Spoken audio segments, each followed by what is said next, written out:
Assalamualaikum warahmatullahi wabarakatuh. Shalom, Om Swastiastu, Namo Buddhaya, Salam Kebajikan. Kami dari kelompok 3, TPB 16, yang beranggotakan Farhan Rizky Ananda, NIM 1213 10057.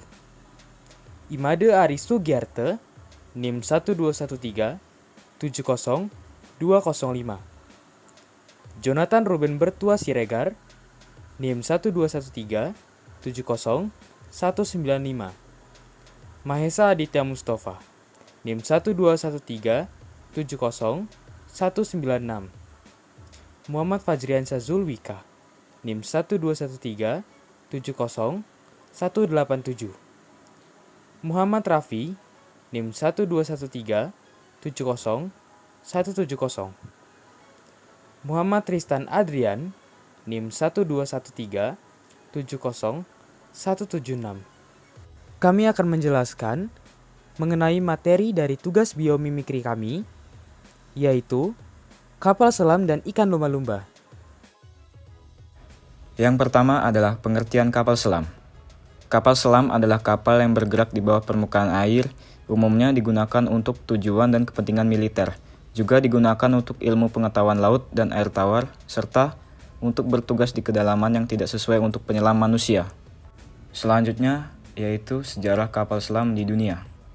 Seorang penemu asal Jerman bernama Cornelis Drebbel untuk pertama kalinya membangun kapal yang bisa tenggelam di bawah air. Ia membangun kapal tersebut berupa perahu dayung yang memiliki kedalaman hingga 4,5 meter yang dilapisi oleh kulit. Selanjutnya adalah David Bushnell, seorang penemu Amerika yang juga membangun kapal selam yang digunakan selama Perang Kemerdekaan Amerika Serikat. Kemudian penemu Amerika lainnya yaitu Robert Fulton, membangun kapal selam serupa namun kecil kemudian diberi nama Nautilus yang memiliki bahan peledak. Lambat laun, kapal jenis ini semakin dikembangkan. Banyak penemu menguji kapal dengan tenaga uap, bensin, hingga baterai. Dan akhirnya pada awal abad 20 ditemukan kapal selam bertenaga diesel. Mesin diesel tersebut sanggup menggerakkan kapal saat di bawah permukaan air.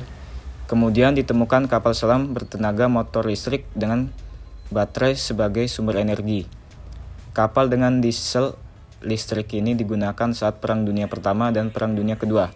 Kemudian Angkatan Laut Amerika Serikat menggunakan kapal selam bertenaga nuklir bernama USS Nautilus untuk pertama kali pada tahun 1954. Kapal selam di Indonesia. Indonesia termasuk salah satu negara di Asia Tenggara yang mampu membuat kapal selam. Kapal tersebut dibuat dari kerjasama PT PAL dengan perusahaan Korea Selatan bernama Daewoo Shipbuilding and Marine Engineering. Pembuatannya melibatkan ratusan teknisi handal. Kapal selam Indonesia ini bernama Alugoro yang saat ini sudah mulai diproduksi di PT PAL Indonesia di Surabaya. Kemampuan kapal ini sudah memenuhi indikator kestabilan pada saat terapung di permukaan air dan menyelam di bawah air. Kapal tersebut disetting untuk kedalaman hingga mencapai 300 meter. Fungsi kapal selam. Selain dikenal kegunaannya dalam kepentingan militer, kapal selam juga mempunyai banyak fungsi serta manfaatnya dalam kehidupan sehari-hari. Fungsi kapal selam non-militer yang dimaksud adalah berfungsi dalam bidang ilmu pengetahuan dan kepentingan di bawah laut. Fungsinya bisa menjadi sebagai penambah ilmu pengetahuan atau dapat digunakan sebagai wisata bawah laut. Kapal tersebut dapat dijadikan tujuan ilmiah untuk penelitian dan wawasan di dalam laut, yaitu untuk mengetahui kedalaman dasar laut, serta untuk meneliti spesies yang ada di dalam laut. Adanya navigasi kapal dan bagian-bagian di dalamnya mampu membantu kegiatan yang sulit dilakukan ketika melakukan penyelaman. Dengan adanya kapal jenis ini, maka kegiatan seperti yang sudah disebutkan sebelumnya tidak lagi sulit dilakukan. Bagian-bagian dari kapal selam. Bagian utama pada kapal selam adalah tangki besar atau disebut tank pemberat. Jika diperlukan untuk menyelam, maka tangki diisi air untuk membuat kapal menjadi berat. Komponen penting lainnya yaitu mesin kapal, baling-baling kapal yang berperan untuk membuat kapal dapat bergerak melalui air. Kemudian, awak kapal selam yang dapat memuat penumpang hingga ratusan orang. Bagian selanjutnya adalah alat navigasi yang terdiri dari radar, periskop, dan sonar. Sonar adalah perangkat semacam radar yang dapat membedakan dan mencari atau mendeteksi objek lewat gelombang suara. Komponen ini berfungsi dalam menemukan kapal selam musuh atau target lainnya. Periskop digunakan untuk memantau dengan jelas keadaan sekitar kapal, sehingga meskipun di dalam air, kita tetap bisa melihat keadaan di sekitar kapal.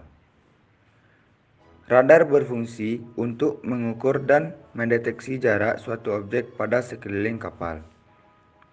Kemudian, ada juga jaringan satelit yang termasuk ke dalam alat navigasi yang penting dalam suatu kapal selam. Jenis-jenis kapal selam. Jenis-jenis kapal selam dapat dikelompokkan menjadi beberapa macam, yaitu berdasarkan tenaga penggeraknya, berdasarkan fungsi, dan berdasarkan tipe. Berdasarkan tenaga penggeraknya yaitu kapal selam diesel elektrik dan kapal selam nuklir. Berdasarkan fungsinya, kapal ini dibedakan menjadi dua, yaitu kapal selam militer dan non-militer. Jenis kapal selam yang terakhir yaitu dilihat dari tipe kapal tersebut. Ada kapal selam diesel, ada kapal nuklir yang membawa rudal balistik, dan kapal peluncur rudal balistik. Prinsip kerja kapal selam. Hukum Archimedes menjadi prinsip yang diterapkan dalam cara kerja kapal selam ini. Ika Mariani dan Jumadi dalam bukunya yang berjudul Pengantar Konsep dan Aplikasi Fisika menjelaskan kapal selam dapat bergerak bebas di dalam air karena mampu menahan tekanan air di kedalaman air laut yang arusnya sangat besar. Cara kerja kapal selam bergantung rongga udara pada badan kapal selam yang berfungsi untuk tempat masuk dan keluarnya air atau udara. Rongga yang terletak di lambung kapal itu terdapat katup atau pintu pada bagian atas dan bawah. Ketika kapal selam mengapung, rongga diisi dengan udara, sehingga volume air yang dipindahkan setara dengan berat kapal. Lalu sesuai dengan hukum Archimedes, kapal selam tersebut akan mengapung. Apabila katup atas dan katup bawah pada rongga kapal selam dibuka, udara dalam rongga kapal tersebut keluar dan air masuk mengisi rongga itu. Alhasil, kerapatan nisbi meningkat dan menjadi berat, lalu kapal mulai tenggelam. Nantinya katup akan ditutup saat kapal sudah mencapai kedalaman yang diinginkan. Kemudian, ketika kapal selam hendak muncul ke permukaan dari keadaan tenggelam, air dalam rongga akan dipompa keluar sehingga terisi udara. Selanjutnya, kapal selam akan mengalami gaya apung yang bisa menyamakan berat kapal selam tersebut, sehingga kapal naik dan mengapung di permukaan. Persamaan lumba-lumba dengan kapal selam. 1. Melihat dengan suara. Lumba-lumba bernapas melalui lubang-lubang yang ada di atas kepalanya. Tepat di bawah lubang-lubang ini terdapat kantung-kantung kecil berisi udara. Dengan mengalirkan udara melalui kantung-kantung ini, mereka menghasilkan suara bernada tinggi. Kemudian, suara elokasi ini dipancarkan ke arah sekitarnya secara terputus-putus. Suara lumba-lumba segera memantul kembali bila membentur benda apapun. Lumba-lumba mendengarkan seksama pantulan suara ini. Gelombang suara ini ditangkap di bagian rahang bawahnya yang disebut jendela akustik. Dari sini, informasi suara diteruskan ke telinga bagian tengah dan akhirnya ke otak untuk diterjemahkan.